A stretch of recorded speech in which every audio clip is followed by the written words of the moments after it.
Welcome to today's data talk, Digital Tools for Climate Justice, how Brazil and Germany are supporting multilateral negotiations through AI and open platforms. Thank you all very much for joining, and thank you also to our distinguished guests for participating in today's discussion. My name is Gunda Emke. I'm the project lead of the Data Innovation Lab and will be moderating today's data talk. For the audience, please feel free to introduce yourself in the chat and also post your questions in the chat.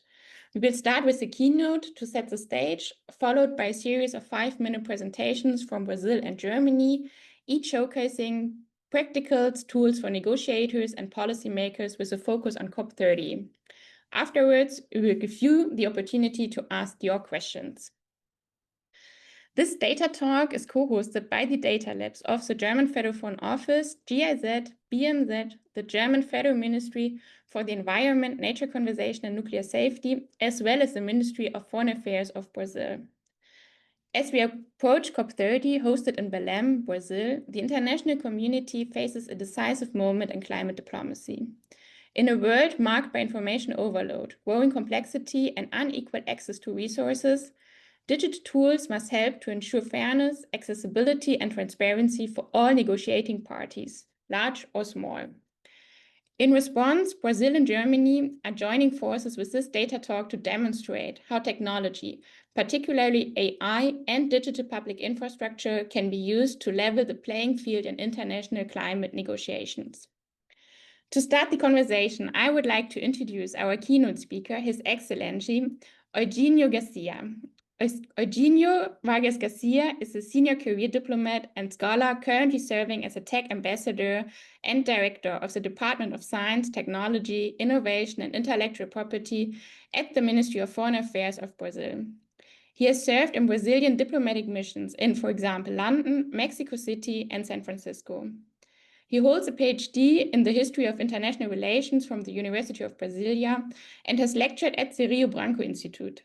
His expertise spans science diplomacy, international governance of technology, and multilateral cooperation and innovation. His Excellency Dr. Garcia has also published extensively on digital governance and the geopolitics of technology. Dear Eugenio, it's a great pleasure to have you here, and the floor is yours. Hello, everyone. Thank you, Gunda, for your introduction. So kind. Welcome, everybody, to this edition of the Data Talks. We are happy to see that the Brazilian-German partnership has been a huge success, especially when it comes to environmental issues and climate change in particular. Yes, you're right. COP30 in Belém is just around the corner. We have major challenges ahead of us, and we will discuss today how technology can be instrumental for diplomats and the public at large to address important topics such as climate justice, digital innovation, and of course, artificial intelligence for the good of all. Yes, the rapid growth of AI has great potential for the economy and our societies, but it also raises concerns about its environmental footprint. Training large AI models consumes vast amounts of energy, often powered by fossil fuels, contributing to greenhouse gas emissions. And to address climate change effectively, AI systems must be developed and deployed with sustainability in mind. Responsible AI development requires energy-efficient systems, in addition to transparent reporting of energy use and emissions associated with these operations, allowing stakeholders to make informed decisions about the trade-offs between innovation and environmental impact. Such practice can foster accountability within the tech industry and incentivize greener solutions. Also, integrating sustainability into AI systems is not just about reducing their direct impact, but also leveraging their potential to tackle the effects of climate change. AI can optimize renewable energy grids, enhance carbon capture technologies, and enable precision agriculture to reduce resource wastes. By embedding climate-friendly strategies into AI development, tech companies can ensure that their contributions to the global economy align with broader environmental goals. ultimately supporting a more sustainable future.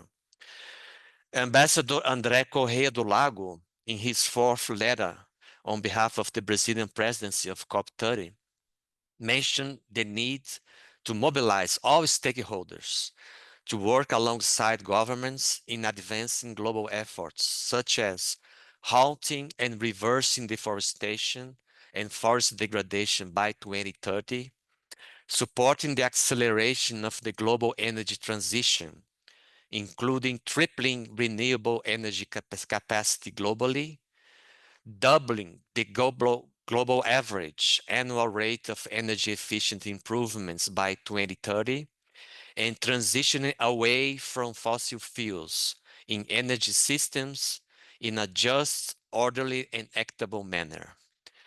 The COP30 action agenda, as you know, is organized into 6 thematic axes, covering mitigation, adaptation, and means of implementation.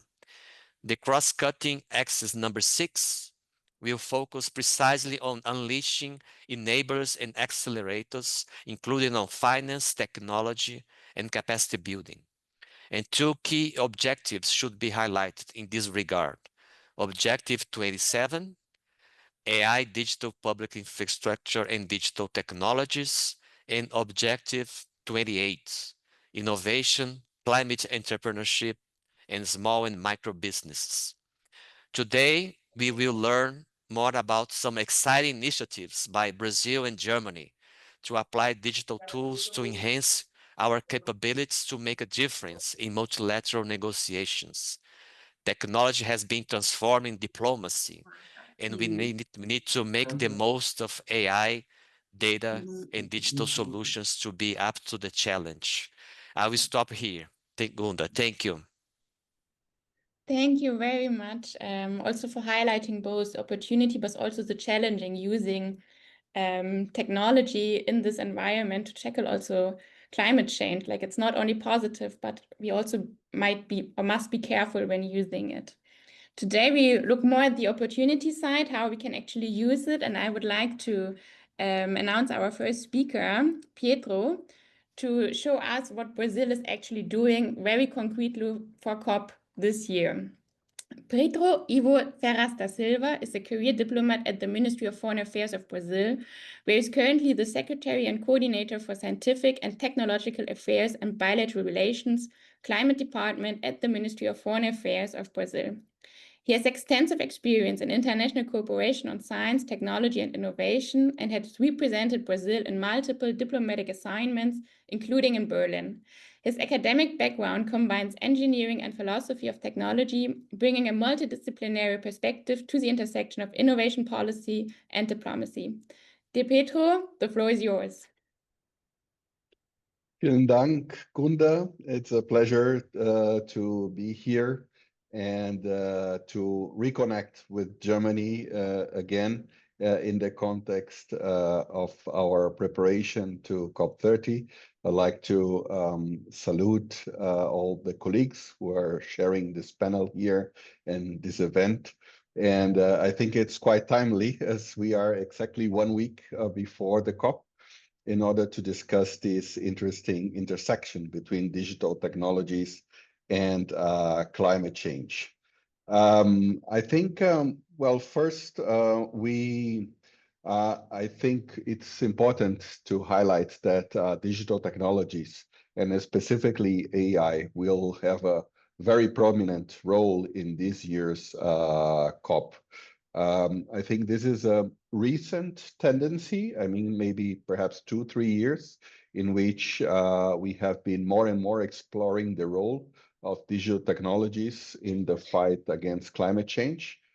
And specifically in Belém this year, we are tackling this multifaceted relationship from 4 different angles, I would say. First is how AI and digital technologies can be used to support decarbonization and also adaptation efforts. And here we have some highlights in this COP and COP30. For example, an interesting report that will show different solutions on how AI can be employed in order to curb deforestation, to also in restoration efforts. So one very interesting deliverable of this COP will be this report. Then we have all the agenda on green digital action that is being put forward by the ITU, the International Telecommunications Union, and we have interesting announcements to be made in this regard.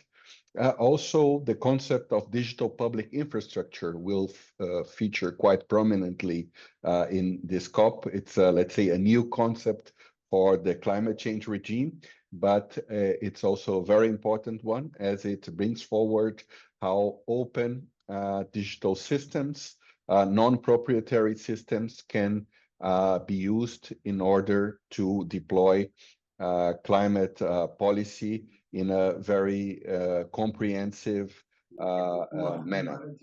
And also, I think another very important aspect here to highlight is will feature also very prominently is all discussions around early warning system and how can AI can support the prediction of extreme weather events with 6 months or 12 months ahead, as because of global warming, these extreme weather events are becoming more and more frequent.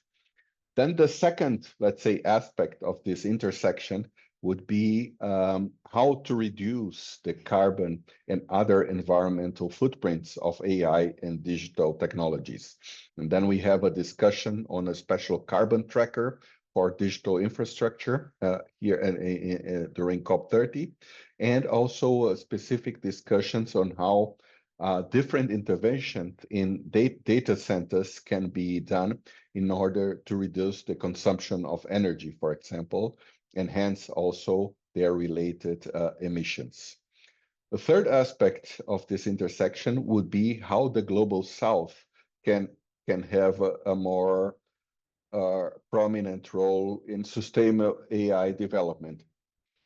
I'm hearing an echo here now. I'm not sure if you're also listening.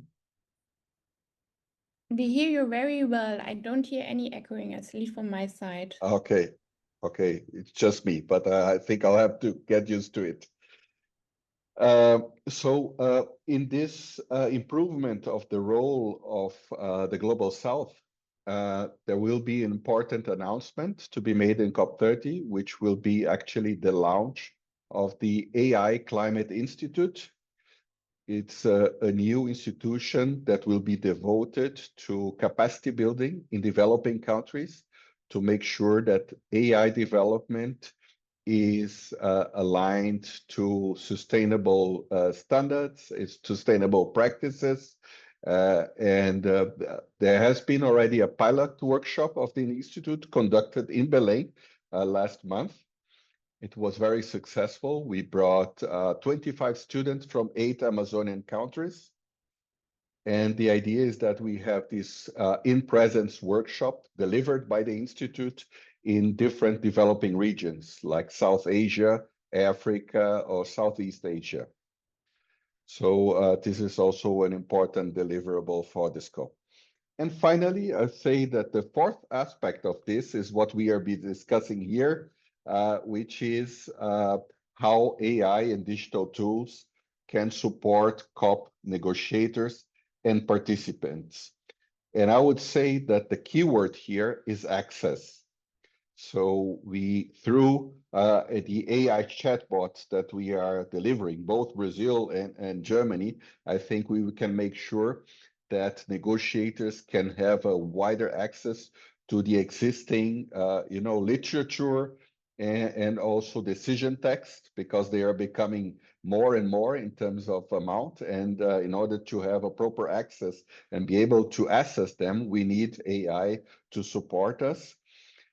But also we have, let's say, accessibility in terms of participation of the COP. And then here with our Maloca metaverse, we will be able to make sure that those who cannot be physically in Belém can still participate meaningfully in the COP. And also access in terms of information, in terms of the agenda, because the agendas of the COP are becoming bigger and bigger. And with Irapuru, we have a tool also to make sure that we have a more efficient agenda management for all the participants, and they can make sure they can attend the events that are of their interest. So we have like a set of tools, Macauzinho, Maloca, Irapuru, in order to make sure that access is offered in a broader sense to all negotiators and participants of the COP. Thiago will follow here, and he will also talk in more in-depth about these tools, but I would like to highlight that access perhaps is the main, let's say, value behind the idea of proposing these tools. I'll stop here. I'll just thank again our German colleagues for the initiative of this discussion. I'm happy to continue this conversation with you. Thank you very much. Thank you, Pedro, very much. And I also like especially how you highlighted the word access and the different aspects of access. So being like, if you can't be there in person, but also access in form of inclusivity and also in form of information. I think this is quite crucial. Also now hearing Thiago, our next speaker, and seeing the tools. So keep that in mind, this opening remarks from Pedro. Our next speaker is, as said, Thiago Mendes, who is the coordinator for the Lusophone Transparency Network under the Belgium-funded Enhancing Climate Transparency project within UNDP's Climate Promise. He has more than 15 years of experience in climate transparency, including measurement, reporting, and verification systems, and greenhouse gas inventories, and is a certified reviewer for national GHG reports. He previously served as a senior climate advisor at the World Bank and the NDC partnership in Mozambique's Ministry of Economy and Finance, and as a national secretary for climate change and forests at Brazil's Ministry of the Environment. Thiago holds a PhD in sustainable development, a master's degree in geography, and is currently a postdoctoral researcher at PUC Mina.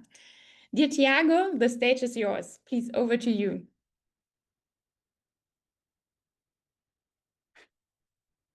Thiago, where are you?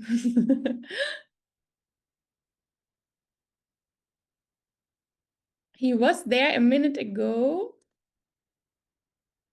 I think he has some internet problems. Maybe he will reconnect.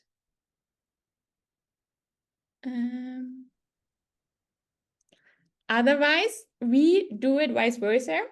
We jump now to the German team. Here an introduction by Catherine, and then Yannick, and then go back to Brazilian perspective. So improvising here a little bit while Thiago is helping out or has his troubles with the internet.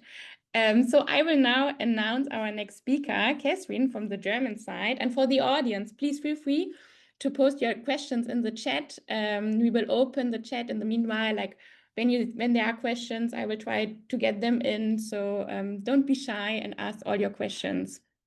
So our next speaker, and I will come back to Thiago because these tools are so great, we have to see them, but yeah, we just jump in now because of the internet connectivity problem. Our next speaker is Catherine. Catherine Vogel is the lab coordinator of the GIZ Data Lab, which she co-developed in 2018 and has led ever since. Within her role in the Deutsche Gesellschaft für internationale Zusammenarbeit, short GIZ, she drives data-driven innovation and international development cooperation and promotes the responsible use of digital technologies. She brings over 20 years of experience in managing complex projects and country portfolios within GIZ. Holding a degree in international information management, she combines a deep understanding of technology, governance, and sustainable development. Additionally, she's trained in organizational development and agile coaching, which she applies to foster modern learning organization. Dear Catherine, over to you. Thank you so much, Gunda, and thanks to my co-panelists. It's actually quite nice because I can perfectly pick up with what Pedro left is the stage, as you say, Gunda. he was talking about access. And so access is really the key, what we're trying to improve with NegotiateCOP, but also with Negotiate AI, the solution I'm going to present to you in a second. It's not only access to those who cannot participate, but also to those who do not come with a big group of negotiators and have to be at like around 5 discussions at the same time in order to make the case. So smaller delegations, speaking of leave no one behind, are especially supported through these kind of tools which we offer. So what I'd like to present you very briefly is something which we call Negotiate AI under the header of negotiation intelligence. The Negotiate AI tool was basically a similar solution of the which we developed for the plastic negotiations last year and this year, which we now can use or could use and bring into this great cooperation of the different data labs of the German ministries. So I'll quickly present to you like how that happened, how it looks like, and what we could learn from it for the negotiations now in Belém. So the starting point and the call for action really was that we worked with the Plastic Go Circular project. It's a project supporting and the plastic, our work in plastics and against plastic. We realized that there's an information overload, but there is no structured database, no collection of sector-specific knowledge to support our employees and partners in the aim of reducing plastic waste. So we developed together with them a digital toolbox to assist those working in plastics, but realized that the big thing in plastics, of course, right now are the negotiations, the UN negotiations for a plastic treaty. So the idea came up quickly that the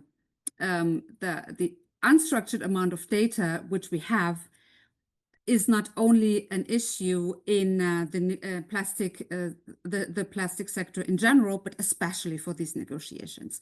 So we jointly developed a tool which supports all the delegates of the negotiations of the plastic treaty in, first of all, having we call it like a toolbox which with different sources of plastic information or information of the sector in the plastic for the plastic treaty, so that the delegations, not only the big ones but especially the small ones who do not have as much time to prepare and participants to come with, can develop their position. So that's basically the information, but also, and more importantly, during the negotiations, understanding what are the positions of the different countries, how did positions change, where can I basically find an ally in different sectors or in different paragraphs of the negotiations of the treaty. So therefore, what we did, and you see now a screenshot of how it looks like. We have this Negotiate AI tool, which has on the one hand a submission analyzer. It's a semantic Q&A tool to query all the submissions via free text field. Like, for example, do the selected countries prefer a top-down instrument, or compare the positions of Nigeria and Ghana or so? Then we have something we call the advanced analyzer. You can compare up to 3 submissions with the use of generative AI, and also a submission browser, where you can find all the submissions with the relevant metadata, and there you have filter functions where you can filter with like submitter party, negotiation round or so. The Draft Treaty Explorer is something very helpful, which supports you in visualizing the various draft treaty paragraphs and you have a visualization of thematic areas covered via key elements taxonomy. So just very quickly for the technical nerds beyond the crowd, my knowledge, my technical knowledge is limited, but I think I can at least explain you very quickly that this is a vector database with metadata indexing, and the special feature about it is that it's a RAG pipeline. Before you have data cleaning, keywording, and categorization, which then feeds the RAG pipeline. Then you have the app design, and we have a user-centered co-creation. That means in the development of the app, we had many different rounds of consultations with the users, with the negotiators, and then within a test phase with different delegates, we improved the app and then used it in one negotiation round in Busan, and then refined it and had it in the second and what we hoped last negotiation round for the plastic treaty, which unfortunately probably is not going to be the case. So the impressions from the usage in Busan and Geneva were that it's a very positive feedback, but it's not like self-explanatory, right? The people are on the one hand like not used to have a lot of digital support in these negotiations. At the same time, if they hear AI, they expect something like ChatGPT, which is super easy and has sophisticated answers, or at least answers that sound sophisticated. And so it's not that self-explanatory. So you really have to take some time to understand the various options you have. And but what everybody stressed was that it's such a complex and fast-paced process that every support you can have here is something which supports access and transparency. We had the great possibility that we could take all these requests which were formulated, like faster data synchronizations, improved performance, data filter taxonomy, and comparison tools, and position heat maps, to the next a round of negotiations, which is NegotiateCOP. And so I'm going to skip that. That's I explained it very closely already. So the next step, as I just said, was that we used all these features, all the process, the learnings from the process, and the model to bring it into the negotiations for the COP. And there we're super happy that we could join forces with these other very technically excellent data labs from the German government to bring everything in for the COP in Belém. One last thing I'd like to also mention is that we are not only putting our experiences into the NegotiateCOP, but also into other negotiation contexts, which you could imagine. It's a tool which can be used very broad in various contexts. You probably all know about the Montreal Protocol as well. We've developed a use there as well. So that's going to be another or third use of basically the open source model for the negotiations of the Montreal Protocol happening in December, I think. And without further ado, I think that my fellow speaker, Yannick, is going to explain more of how we could, we could make use of the experiences for NegotiateCOP. But in the meantime, I'm very happy to show you the QR code so that you can test the Negotiate AI app for the plastic treaty yourself. Thanks very much, and back to you, Gunda. Thank you very much for sharing this and also for sharing the experiences you made with the negotiators, like their expectations, handling their expectations, bringing them on board with the tool. I think this is super useful also for all people from the technical side, working with the political side, to say it, how to bring these two groups together. Please feel also free to share again the website in the chat so people can click on it in case they missed the QR code. And Tiago, I see you're back. I will first jump now to Yannick and then go back to you, but great to have you on board here again. So our next speaker is Yannick Sassmann, who has extensive experience in international development, data science, and public policy. Currently, he works as a senior policy officer and data scientist at the Data and AI Lab of the Federal Ministry for Economic Cooperation and Development, short BMZ, in Germany. At BMZ, he focuses on leveraging data, AI, and innovation to improve multilateral cooperation. Yannick's professional journey spans government, multilateral organizations, bilateral development agencies, and management consulting, with a strong emphasis on fostering digital transformation, enhancing development effectiveness, and promoting evidence-based decision-making to advance sustainable development globally. Dear Yannick, it's a pleasure to have you here, and the floor is yours. Thank you very much, and apologies, Tiago, for jumping in. Let me quickly share my screen. And no, here we go. And now you should be able to see it. Yeah, so welcome to the presentation of NegotiateCOP, our other negotiation tool specifically developed for the COP30. In terms of the challenges, I think we heard quite a lot, and I'm more or less preaching to the choir here. Preparations can be very labor intensive, particularly putting smaller delegations at disadvantage. And this is really the problem statement that we developed the tool with. And we also wanted to tackle the holy grail of negotiations, so the international climate negotiations with this tool, and really have an impact there.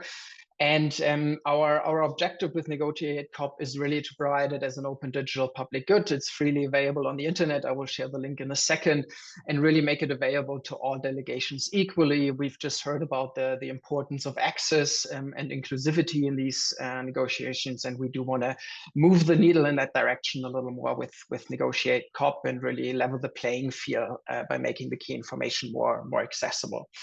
We now heard a lot about what AI tools can do in negotiations, and I quickly also wanted to give you a quick overview. There will be a live demonstration later on, so don't worry about it. It's just a little bit of a quick teaser. So we have 3 apps within NegotiateCOP. The Submission Explorer, that's closely aligned to the UN submission portal. There you can, or the Submission Explorer really extracts key asks and fixed positions of country submissions. And here key asks are like the principal demands or objective of a negotiation party, and fixed positions are very firmly stand boundaries that were put out, and this is what the Submission Explorer does. In the position comparison tool, you can compare both positions side by side, so the key asks, but also the fixed positions, and then you get a little bit of a indication of alignment, an analysis part of where there are similarities or where there might be contradictions. And the portal chat is a simple rec chat, so you can more or less chat with the underlying documents and submissions of the UNFFC submission portal. A little caveat, the application is a first prototype. It is work in progress, and it's being tested to make sure it's fit for purpose. That's also one of the reasons you're probably asking yourself what data is included. And here we've only used the data from the publicly available data from the UNFCCC submission portal, all of the submissions in there, but we filtered them to the last 2 years. So all submissions from the year 2024 and 2025. So COP29, COP30 and their subsidiary bodies. Because we wanted to make sure we had an extensive evaluation process to make sure that the output is right. And that was done with the last years, otherwise it would have been a little too comprehensive. We heard about Macasino, where you have the official decision documents and all of that. This is something we don't cover in here. We really only have the submissions from the UNFFC website. The nice thing about the project that we also want to showcase is that it is a whole of government approach, and that really 3 ministries and GIZ have come together here with the support of a public sector consultancy that was commissioned with the development, and Simone as the topical partner. I saw Christina in the call here today, so thank you very much also to you for supporting the project and really making sure that it adheres to the demands of negotiators. And what our goal is also to showcase a new form of international cooperation, because as AI continues to evolve, I don't think that in terms of the application of AI, any country has a particularly has a advantage in it, and it's everyone more or less still designs, learns, tests, and adjusts. And I think this is really a good opportunity for a new meaningful cooperation, where you can really co-develop, co-design digital solutions together. And that's what we also would like to do with partner countries across the world, and really co-design and co-develop NegotiateCOP further. And that's also the main point and the main objective, because you're also probably asking, why is Germany putting all of this effort into NegotiateCOP and then just making it publicly available? We really want to use this as a new form of also multilateralism and international cooperation. And the values that we have is really transparency, privacy, and trust. So NegotiateCOP only processes publicly available data. We don't track, store, or log any of your user input or any of your history or any like that. So all personal, or there's no personal or sensitive data that's being collected. And also we made sure that the output is right. You can't always trust AI, but we had an extensive evaluation framework behind it. But now I just want to give you a quick, also take a look for yourself and run you through the application. It's live, it's online. I think some of my colleagues can also post the link real quick in the chat. It's available under negotiatecop.org. And you go through the apps that I just mentioned. So here we have the Submission Explorer. You have a filter function for sessions, documents type, submitters, and also thematic areas. And then here you can search for issues or topics. So if we do climate finance, for instance, there's an issue on climate change, climate finance. If we click on this button over here, you have all of those submissions that usually are in PDF form in the submission portal. You can open them. You see the submission file originally also linked to the UNFFC submission portal. You can click on the Apply Smart Features. Then you get a quick summary of the document. I don't know if you can maybe zoom in a little bit. You get the key asks, like I said, the key demands that the countries or parties have, and the fixed positions. And then you can export it also in an Excel file. I know that most of your negotiators work with Excel files, so we put in a little export function. And then this is where the analytical part comes in. If you click here on country comparison, you get to the second feature, the position tool. You can compare the position of 2 submitters or parties. Brazil was in here for sure. Let me quickly There we have Brazil for the Brazilian colleagues. And here you get an overview of the key asks next to each other, the fixed positions next to each other. So you can compare them. And down here you have this indication of alignment. We say here potentially partially aligned, and then you get a reasoning why that's the case. The first criteria is, do we actually have enough information to make a judgment about the alignment? Are there any major contradictions between the positions? Here, no. And are there any similarities in the asks of the negotiators? And here it's partially similar, and that then leads to the indication of alignment that's potentially partially aligned. And then lastly, you have the submission chat here. So you can chat with all of the underlying documents. So for instance, and ask any kind of questions. What are the main priorities for IOSIS in the submissions to the climate high-level champions for COP30? send it off to the large language model, and then get an answer also with the source documents and the details of the information. Yeah, so maybe the databases is also updated every 3 hours. So any new documents from the UNFFC submission portal is also automatically being inputted after 3 hours in our tool. And then also in terms of the transparency and what we've done, you have a methodology side showcasing and also increasing your understanding of what's happening in the background, and what kind of thoughts and frameworks we put in to come to the key asks and the fixed positions. And yeah, a little bit about ourselves. That's more or less it for the little demo. We would very much appreciate your feedback on this. So try it out yourself. Feel free to reach out anytime. We would love to also co-develop it further with you. If you have any ideas, if you want to collaborate, please feel free to reach out. We would love to take this forward. And we are also at COP30 in person. Also reach out to us if you want to meet bilaterally or come by to the German pavilion. We'll be presenting NegotiateCOP there in person. Yeah, I hope this was a little fun demo, and have fun trying out the tool for yourself. Thank you very much, Yannick, for sharing. It was a great presentation, and I also liked the point you made at the beginning that you want to test with this a new form of multilateral cooperation. And I think I would like to pick up that question also here for the audience later on, or for also our speakers, how to envision a new form of multilateral cooperation given we have now AI and all these kind of tools. But now I see that our last speaker is back in the room. Tiago, it's great to have you on board now. I hope you have now stable internet, because we are so curious about all these tools that you developed in Brazil. I already announced you earlier when you had to leave. So I will hand over to you, and we are very excited to hear from Maloka about all the other tools that you have developed in the last year, I think. So please, the floor is yours. Thank you very much, Gunda, and it's a pleasure to participate in the event.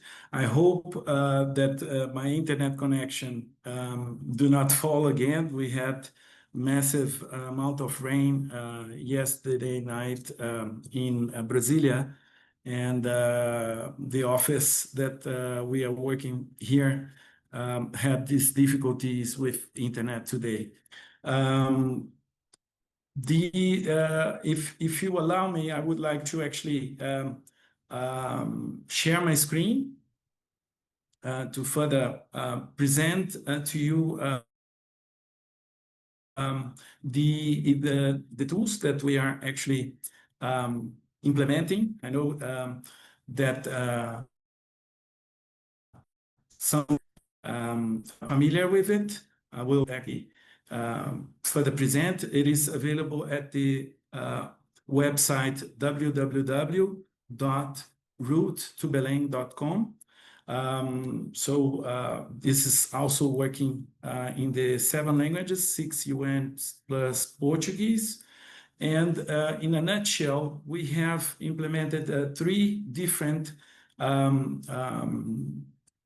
digital tools to actually support in the process of the request that we had actually received from the COP presidency, Ambassador André Corrêa do Lago, since 3 years ago, where at the end of the day, he received the request from President Lula that COP30 needs to create room for participation for millions of people.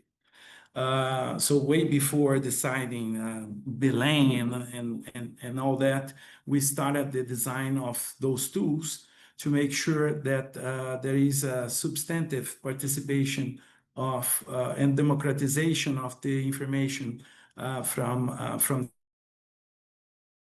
the COP.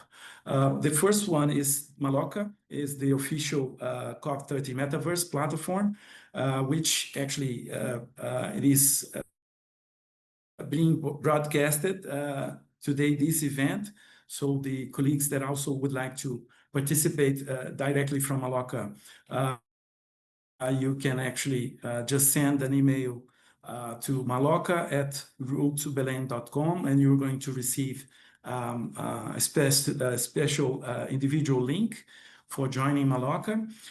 It is a multiverse design for hosting events 24 hours per day, and will be available already at COP30. We had actually launched a call for public events. We also hope to host additional events also from the group here. Maloca has the feature not only of having the virtual environment, which you also have a theater, which is can host up to 200 avatars, the UN General Assembly Hall, which is a replica of the UN New York premises, and also a gallery that institutions can actually use to present their portfolio, their videos, their materials, again, on a 24 hours based. The Maloca also has the ability and the functions to have not only transcript in all the 7 languages, 6 UN and Portuguese, meaning English, Spanish, Chinese, French, Arabic, Russian, and also Portuguese. We are working towards also having these audio to text translation into additional languages. We hope also to offer very soon in German, and also additional large languages that are spoken in the world. And in addition, there is a specific process to record audio and video, as well as the normal chat functions and microphone functions and etc. If you are really interested in presenting it, I will further invite you to send an email to us. Colleagues that are available at the Maloca now can wave, especially Sebastian, if you can press the number 2, people will see you waving it. However, due to my difficulties in the internet connection now, I will only do the presentation here to avoid that Zoom will cut off our connection. In addition, we have also Macauzinho. It is an AI chatbot named on behalf of Ara Macau, inspired in the Macaus of the Brazilian and South American biodiversity. And we only work with UN agreed languages. So currently we have above 3,000 documents of already agreed language. As you can see, Macauzinho is available at the website. You just come here and click, and you are able to do the questions using, again, only agreed language. For example, I just used here to ask about GDA, especially considering the number of acronyms that we have during the negotiations. And it's also working with the proficiency in 50 languages. So not only the 6 UN plus Portuguese, but also in indigenous languages from Asia, Africa, and Europe, as well as in the Americas. Macauzinho currently is being further evolved. So on the top of the process of agreed languages, we are also incorporating all the materials from IPCC. And the reasoning behind is to build trust, to make sure that it's not connected to the internet in the sense that we'll search for what is available on Google or in social media that might have not the possibility of making sure that we are presenting to the interested participants to have the agreed language, right? In addition, we also have the third tool called Wirapuru. Wirapuru is also a name on the Brazilian bird that also it's known to be the first one to sing during the mornings, and all the materials and all the agenda, not only from Maloca, but also from all the negotiations and side events that are official from the Brazilian presidency, as well as the Secretariat, as well as the Maloca, will be available to any person that actually can access directly. So in a nutshell, I hope that the internet was good enough this time. And I will stop here and very open and invite everyone to visit. Considering the total access of it, since that we launched the three tools for the piloting in COP29, we had already 20,000 visits and almost covering 130 different countries.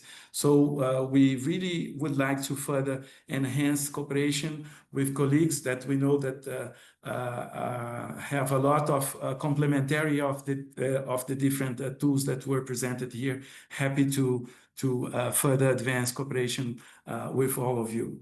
Thank you very much, and I pass the floor to Gunda. Thank you very much, Tiago. And I asked my colleague Sebastian, who is in Mallorca, to share his screen. So please turn on your mic and maybe guide him so people in the audience can see Mallorca, because it's such a cool tool. Yeah, here we are already. You see my colleague Sebastian with the jacket here. But Tiago, maybe do you wanna share something? Now his camera is off. Yes. As you can see, like Mallorca is a 3D environment, and you can, as you can see, Fabio also together with Sebastian and Geronima, the three of them are already there. This environment that Sebastian is actually sharing the screen, has the capacity to have 200 avatars at the same time. As you can see, the tools also have not only the typical ones that we have on regards to a chat function and mic, but also the technology. So if you are closer to an avatar, you will listen to a higher volume rather than you have, for example, at the screen. Also, you have the ability not only to share screen and have multiple screens, but also to integrate with like different platforms. So at the same time, it's possible to broadcast from Mallorca to TikTok, X, Facebook Live, YouTube, Twitch, or whichever process that the institutions would like to use it. So this actually really creates a very interesting way to further present. If you guys want to have a glimpse of it, we already have done 64 events in Mallorca so far. And please visit www.routetobelém.com/Mallorca, and you will see like the launching of Mallorca during the UN General Assembly together with the COP presidency. So yeah, please let us know if you have any questions, and if you want to use it right away, www.routetobelém.com/Mallorca, you have a playground.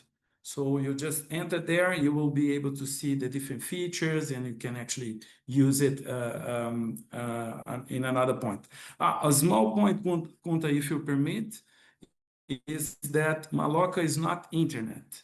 Why we say that? Because to be able to enter, you need to accept the Code of Conduct of United Nations. So it's similarly as you have in Blue Zone. So if the behavior of the avatar, the language, the behavior is not appropriate, then we will actually invite the non-behavior participants to leave. So that's why we indicate that it's not internet. So you cannot say whatever you want because you have to follow the code of conduct of United Nations. So yeah, thank you very much. Thank you very much. Thank you, Tiago, for jumping in and sharing everything. There was also a question in the chat, is the metaverse open for registration for all? I would say yes, this is how I understood it. You find the link also in the chat again, my team posted it. And there is another question for you, Tiago, before I open the floor for the panelists for discussion. Thank you very much. Is there already a data set for the launch of the Jurapuro app? Tiago, I think this one is for you. So the third one, the third Yes, app. yes. Yeah, the plan is actually to launch by midnight tonight to tomorrow, because we receive the request from events. It's way above what we expected. It's more than 9,000 hours of events that we had received. So, and we have limited capacity on regards to the United Nations volunteers to help us on doing that. So we are going also to upload all those events in Uirapuru. So the plan is actually to do it by midnight to tomorrow morning. Thank you very much. For my team, could you please spotlight all the speakers, because there are now more questions in the chat. There's a second one from Martin, and this one I think is more for Team Germany. How do you measure the impact and success of those AI negotiation support and virtual worlds tools? So actually for all of you, apart from positive feedback that you received, how did the AI tool add true value to the negotiations and was not just a gimmick at the age of AI? So just breaking it down, how do you make sure that the tool is doing what it's supposed to do? Who want to pick it? It's in the chat also, the question. Maybe I can start with the measure of impact or the success and how you add true value. So I think one of the main things is to really include negotiators as a user group from the get-go. So it's not like we've just said, oh, let's use AI for negotiations, but we went to our climate negotiators and had once an ideation workshop and then a requirements engineering workshop. So really think about what are pain points currently within negotiations and where might AI add value to the negotiation process, and then really develop the tool according to their needs and according to their demands. And that's what we've done over the last, let's say, 6 to 9 months. So that's how you ensure true value to the negotiations. We had user tests, for instance, that we've also conducted with international climate negotiators from smaller delegation, also making sure that we develop the tool according to their demands and to their requests. How do you test for biases within the AI tools? Absolutely valid question. That's one we also ask ourselves. We've opted for extraction of information from the actual official submissions, rather than summarization, analysis, and broader questions. So we really made sure that the LLM really just extracts the information that are in the underlying submissions and doesn't have any. There can still be biases, but we made sure that to adhere to the original truth or source of the document or information. Thank you, Pedro. You want to add on that? Yes. I'd like to thank for the questions and perhaps answer from the point of view of a negotiator who is making use of those AI tools. I think I mean, I'll use a quote, one negotiator from an African country who said that AI is the new kid on the block. So it is like something that we are still experimenting with. There are people who are using it extensively. There are others who are using it but are not admitting that they are using. And there are those who are not using AI at all. So I think we are in this situation where we are still kind of testing it and seeing how what it can deliver. I think the important thing here for negotiators is that we use AI as really a support, but at the end of the day, it will come to our, let's say, it's up to negotiators and it's up to, let's say, the coordination within delegations to really, act on the negotiations. This AI is just, I think we should consider it as something that can be useful, for example, to analyze different vast amount of documents, to extract specific information from previous decisions, and eventually also to suggest some way forward, but just presenting like some options that the decision at the end of the day needs to be from negotiators. So I think we need to be always careful that this is not something that will solve the problems of the world, but will just be serving as something that will support our endeavor. And just perhaps I was recently in AI simulation negotiation, simulation of negotiation supported by AI. And I think what we seen that the AI was very important in the preparations to the actual negotiation. But during the negotiation, when you are really speaking and interacting with the other parties, I think the use is a bit difficult because, you need to be really concentrating on listening and reacting to the other counterpart. So in the preparatory process, very effective tool, very important. But during negotiation itself, I think maybe we still need to think about how it can support us. Thank you. Maybe if you just quickly allow me to add to what Pedro said, we've also went away from the term proof of concept to proof of value within the POCs and all of the innovation that we do, that we really want to focus on the business value in what we do. And adding to what Pedro said, we also talked to a researcher at the Harvard University who researches this human-machine interaction, and his point was really if you let the AI do all of the analysis, the human part of the negotiations goes away and is disregarded, because you immediately start with this is our overlap, these are the synergies, let's go, let's negotiate in this round. But the relationship part, the trust building, the human interaction is completely missing, where you actively listen, where you verify your assumptions, where you get to know the other negotiation party. And that's something that we really don't want to do with NegotiateCOP. We want to help with the preparation, so that you have more time with this human interaction to really drive and enhance the negotiations. Thank you very much, Catherine. Maybe can you also share? Thiago, you want to add on that? But first, let me ask me also my question to Catherine. Yeah, no, just to. Yeah. Yes. I think that it would be very good to also quote one of the most important Brazilian scientists, not only on the AI use, but also into the interaction between human and machine, Miguel Nicolelis. He has a very interesting phrase that says that is neither intelligent or artificial. It's actually human. So we have to make sure that all the users understand that's behind all the fancy words, it is a coding that's done by humans.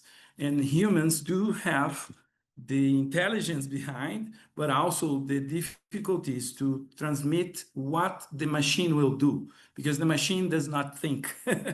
And that's why we are insisting on the focus to be on the quality of the data that you put in.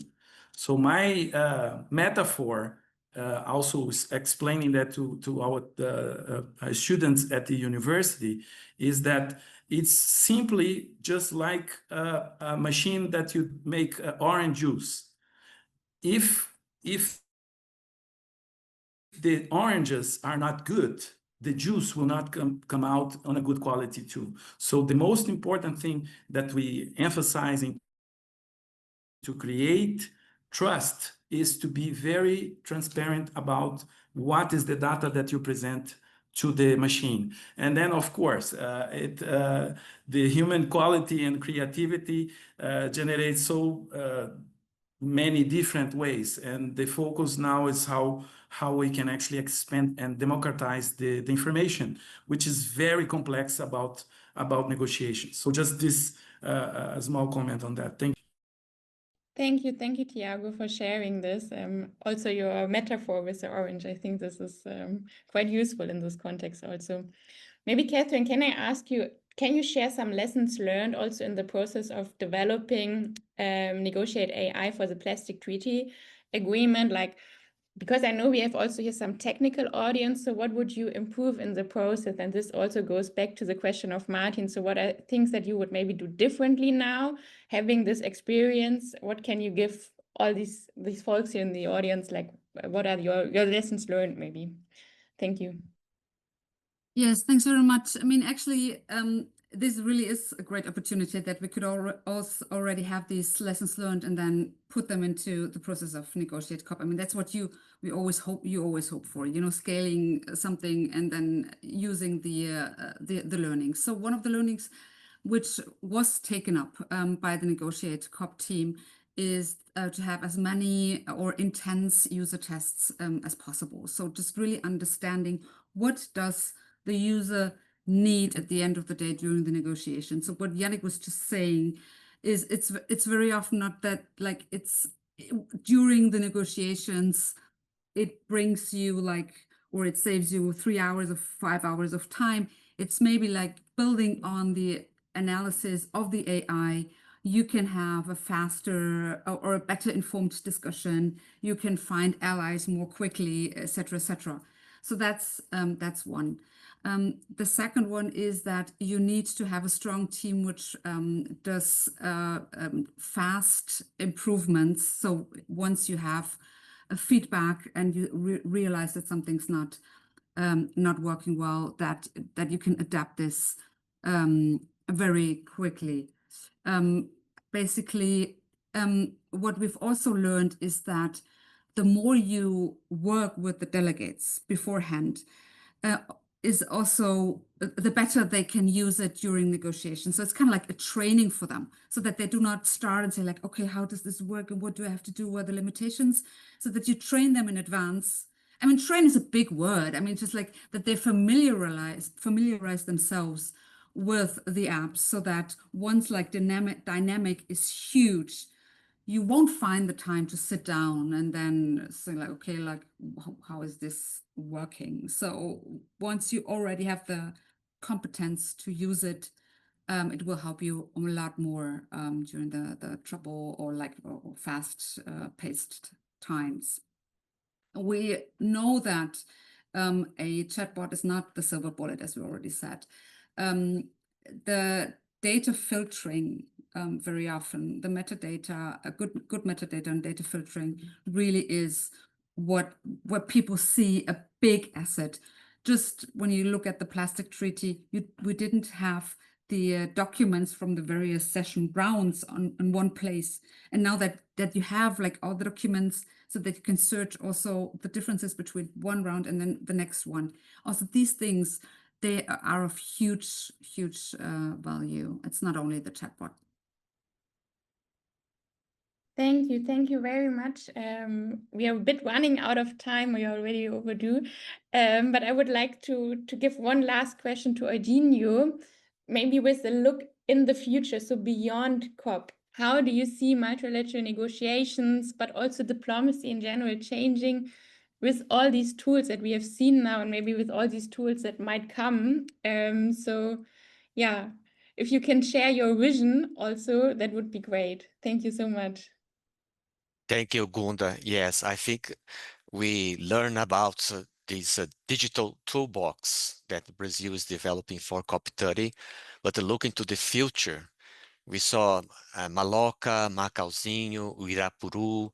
I think this is a very valuable and helpful knowledge, and we will continue to use all these technologies and applications after COP30. This is important to say, and they will incorporate the know-how and lessons learned in our diplomatic work going forward.